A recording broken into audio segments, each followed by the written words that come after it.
Hello students, I am Viru and welcome to visual math classes again.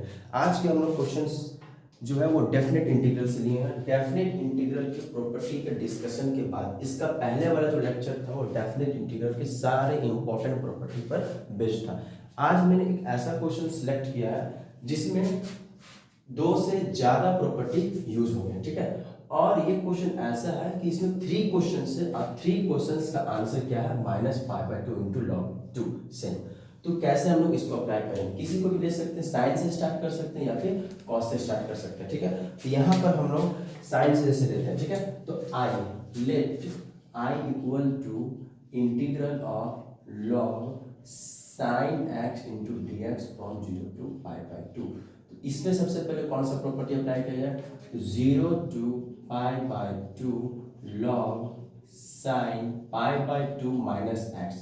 ये कौन सा property है, तो integral of f x with respect to x 0 to क्या a, तो result क्या होगा 0 टू ए, सेम इंटरवल के अंदर F of A minus x into d x. तो ए क्या π/2, तो π/2 माइनस एक्स।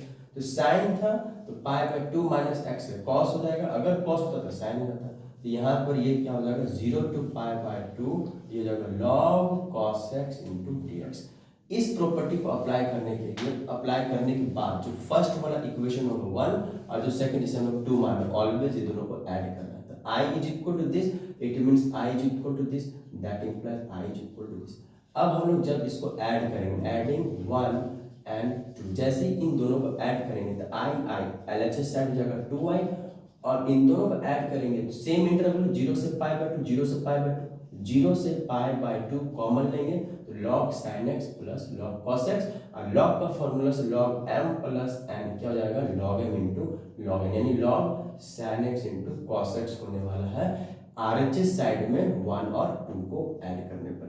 अब यहाँ पर हम लोग इसको फॉर्म को चेंज करते हैं, ठीक है। तो log के अंदर ये वाला जो फंक्शन है sin x cos x, इसे हम लोग sin 2x बना देते हैं, क्योंकि sin 2x का formula 2 sin theta into cos theta.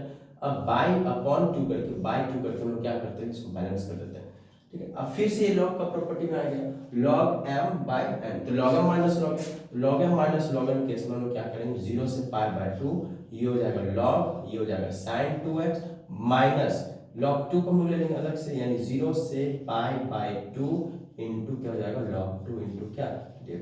अब log 2 तो कांस्टेंट है, इसका इंटीग्रेशन तो होगा नहीं, सिर्फ dx का इंटीग्रेशन क्या होगा x, तो x लिखेंगे और इसमें हम लोग दोनों लिमिट को पुट कर देंगे। तो अपर लिमिट पुट करेंगे तो π/2, फिर माइनस लिखते हैं, फिर लोअर लिमिट पुट करते हैं 0, यानी इसका आंसर क्या होगा log 2 को छोड़कर इसका आंसर क्या आएगा π/2।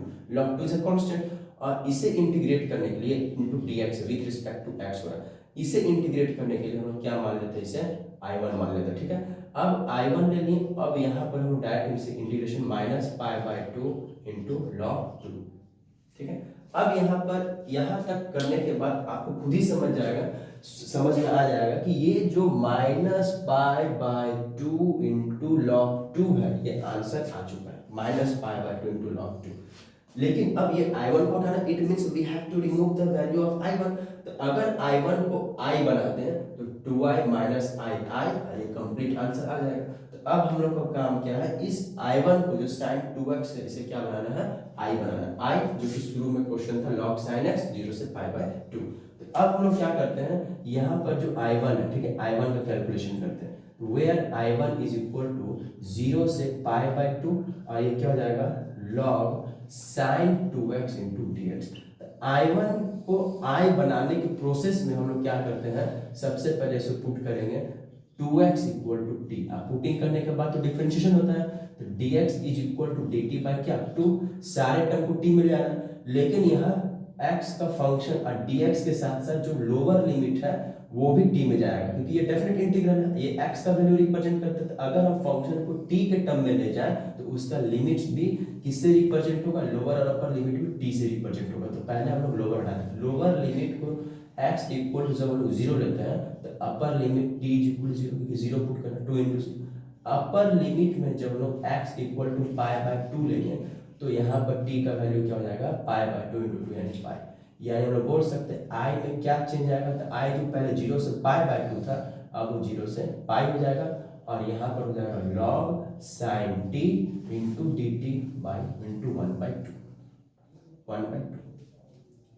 अब यहाँ पर इसे हम लोग सॉल्व कर सकते हैं। इसे हम लोग फिर से एक प्रॉपर्टी लगाएंगे। इसमें अब एक प्रॉपर्टी अप्लाई करने के बाद 1/2 जो t का फंक्शन है, इसे हम लोग किसका फंक्शन मान लेंगे, x का, क्योंकि क्वेश्चन तो x के टर्म में, आंसर भी x का, आंसर तो कांस्टेंट है, तो क्वेश्चंस को देखते हुए हम लोग इसे x का फंक्शन मान लेंगे। तो t यानी sin x और dt यानी dx। ये एक प्रॉपर्टी है, प्रॉपर्टी है डेफिनेट इंटीग्रल का, कि किसी भी एक फंक्शन को जो कि एक डिफरेंट वेरिएबल के साथ हो, उसे हम लोग सेम कर सकते हैं अगर under the limit, under the क्या, सेम लिमिट। ये भी 0 से पाई, ये भी 0 से पाई, तो t वाला फंक्शन को x से रिप्रेजेंट कर सकते हैं, क्योंकि आंसर क्या आता है, सेम आता है। तो 1/2 0 to pi log sin x into dx। अब हम लोग इसे सॉल्व करते हैं, ठीक है। अब यहाँ पर इसे सॉल्व करने के लिए हम लोग क्या करेंगे, 0 से पाई, फिर से एक प्रॉपर्टी लगाएंगे, तो यानी 1/2 0 to पाई, पाई को हम लोग लिख सकते हैं 2 into पाई/2, ठीक है, 2 into पाई/2, और ये हो जाएगा log sin x into dx। अब ये रिजल्ट को डायरेक्ट लिख सकते हैं हम लोग 1/2 into 2 integral of log sin x into dx from 0 to पाई/2। एक्चुअली ये प्रॉपर्टी है, प्रॉपर्टी क्या है कि integral of fx with respect to x from 0 to 2a होना चाहिए। तो पाई था, तो पाई को 2a के फॉर्म में कर दिया, 2 into पाई/2 कर दिया, a के प्लेस में पाई/2 हो गया। ये प्रॉपर्टी है, तो इसका दो आंसर आता है, एक 0 और एक आता है 2 into integral of fx with respect to x from 0 to क्या, एक ये आएगा। लेकिन ये कब आता है, तो व्हेन, कंडीशन होता है कि when f of 2a minus x equal to f of x, ठीक है। तो 2a minus x का मतलब क्या होगा, पाई माइनस x, 2a के प्लेस में तो पूरा पाई है, तो अगर हम लोग sin x के प्लेस में पाई माइनस x करते हैं, तो sin 180 माइनस थीटा, तो साइन तो पॉजिटिव ही रहेगा, तो इसमें कोई भी चेंजेस नहीं आएगा, तो वो fx ही बना रहेगा। इसी के लिए हम लोग 2a को रिजल्ट में 2 into 0 to a यानी 0 to पाई/2 लिख सकते हैं, क्योंकि ये वाला जो फंक्शन है, ये वाला फंक्शन जो है इस वाले कंडीशन को सेटिस्फाई कर रहा है। इसी के लिए ये पूरा फंक्शन जो 0 से 2a तक जा रहा था, उसको 2 into 0 to a कर सकते हैं, ठीक है। तो 2 कैंसिल हो जाएगा, यानी integral of log sin x into dx, अब ये क्या हो जाएगा, 0 to पाई/2 हो जाएगा। और यही जो था क्या था, i था, यानी इसके प्लेस में हम क्या लिख सकते हैं, i लिख सकते हैं। अब यहाँ से ये अगर इक्वेशन नंबर, अगर हम लोग शुरू में जो यहाँ तक निकाल के छोड़ते, इसे इक्वेशन नंबर अगर हम लोग 3 मान लें, तो i1 बिकम्स क्या, i, अगर हम प्रूफ कर चुके i1 i हो चुका है, यानी हम लोग लिखेंगे क्या, from equation number 3 2y is equal to this, 2y is equal to i1 is equal to क्या, i, और माइनस ये हो जाएगा क्या, माइनस के प्लस में पाई/2 था, माइनस पाई/2 इंटू क्या, log 2, यानी क्या होगा 2y माइनस i, यानी i is equal to minus पाई/2 इंटू log 2, ठीक है। और log के प्रॉपर्टी के अकॉर्डिंग माइनस को अगर हम लोग 2 का पावर बनाते हैं, log m to the power n, तो माइनस को पावर बनाते हैं, इसे हम लोग एक और तरीका से लिख सकते हैं, पाई/2 इंटू log 1/2, या तो ये आंसर होगा या तो ये आंसर होगा। तो इसमें कितने सारे प्रॉपर्टी यूज हुए, फर्स्ट प्रॉपर्टी ये, ठीक है। सेकंड प्रॉपर्टी यहाँ पर हम लोग क्या यूज किए, फंक्शन को चेंज करने में, a to b fx, a to b fy, तो अलग अलग वेरिएबल्स है। थर्ड प्रॉपर्टी क्या यूज किया, 0 से 2a का। तो इस वाले क्वेश्चन में 3 प्रॉपर्टीज का यूज किया गया, और इसमें 3 डिफरेंट क्वेश्चन है, लेकिन सबका आंसर क्या आएगा, साइन अगर लिए थे तो cos में आएगा, ये इक्वल होगा। उसके बाद यहाँ तक हम लोग सॉल्व किए थे, तो i1 इज इक्वल क्या होगा, log sin 2x है, ये वाला क्वेश्चन है, ठीक है। इस तरह यहाँ पर 3 क्वेश्चन से हम लोग कहीं भी स्टार्ट करें, यानी इसका आंसर क्या होगा, माइनस पाई/2 इंटू log 2, ठीक है। इसी तरह का क्वेश्चन आप लोग प्रैक्टिस करें, डेफिनेट इंटीग्रल से क्वेश्चन आना तय है।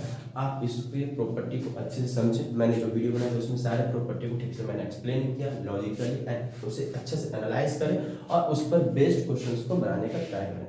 थैंक यू, हम लोग नेक्स्ट वीडियो में मिलते हैं।